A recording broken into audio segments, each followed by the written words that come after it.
Hello and welcome to lesson 5 of the preliminary keyboard tutor book.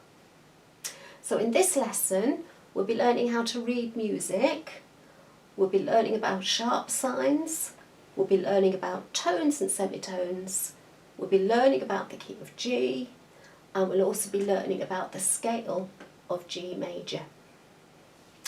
Now the first page shows you two little rhymes that are very worth learning because it helps to show you where all the lines and all the spaces are fixed on the stave. So the rhyme for the lines is every good boy deserves football, and the space notes spell the word face. So the reason they're bringing this in at this point is because from now on you really need to know where your notes are on the stave to be able to play, as the hand positions may well move quite frequently, so you've got to read the notes rather than rely on hand positions when you play.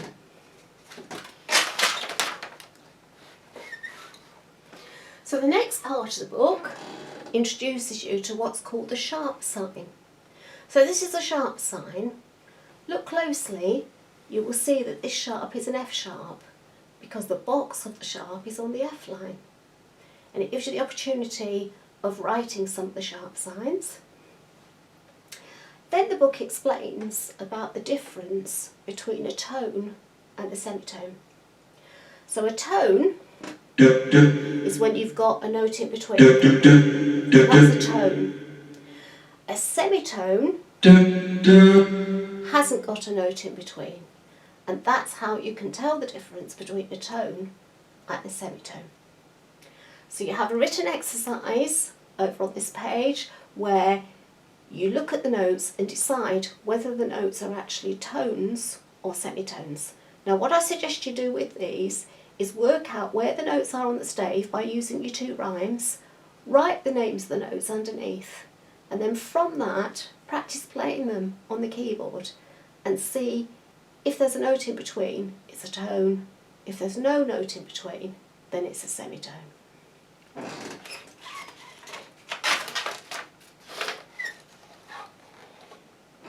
So moving on to your next piece, which is called the F sharp tune.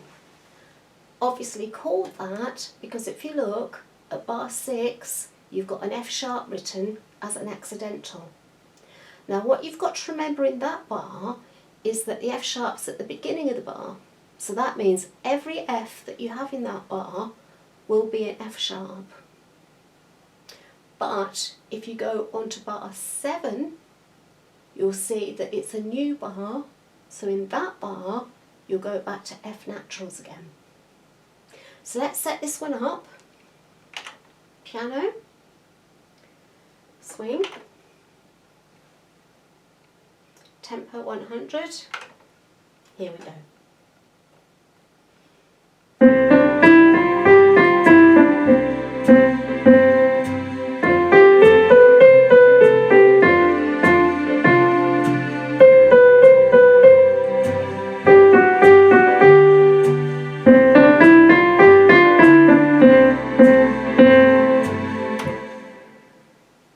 Now the next piece again is a very famous traditional song called Bingo, and you'll see again you've got lots of F sharps written all the way through the piece in this one. Just remember, if it's written at the beginning of the bar, the F sharps that are still in that bar will still be F sharps. So let's put the synthesizer in. Now it says rhythm party pop, so let's have a look in the pop, shall we, and see if we can find something that's quite sort of party-ish. Let's go for girl pop, shall we? And tempo 130.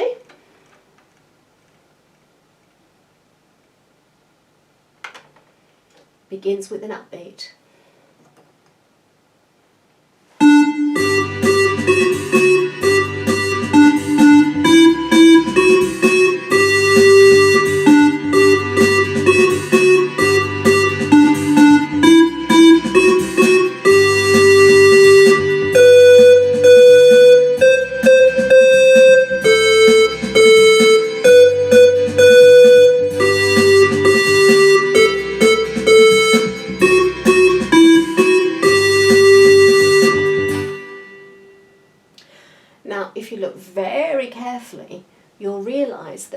bingo that's written on the next page is exactly the same as the bingo you've just played, except for one essential difference.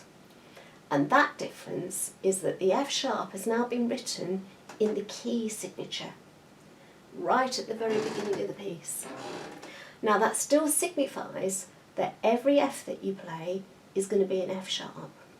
So you can now see the importance of having key signatures, because the music certainly looks a lot better without lots and lots of accidentals littered in the music. So in essence, you don't have to play bingo again here unless you want to, because it's exactly the same piece as you've already played.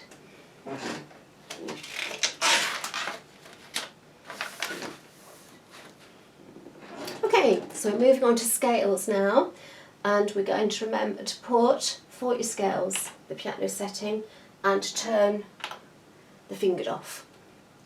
Now, we've already learnt the scale of C major. We learnt that for the previous book. Now, the new scale that you're going to learn for this grade is the scale of G major. Now, it's got an F sharp in the key signature, so don't forget to put the F sharp. Apart from that, you're still playing the normal conventional fingering.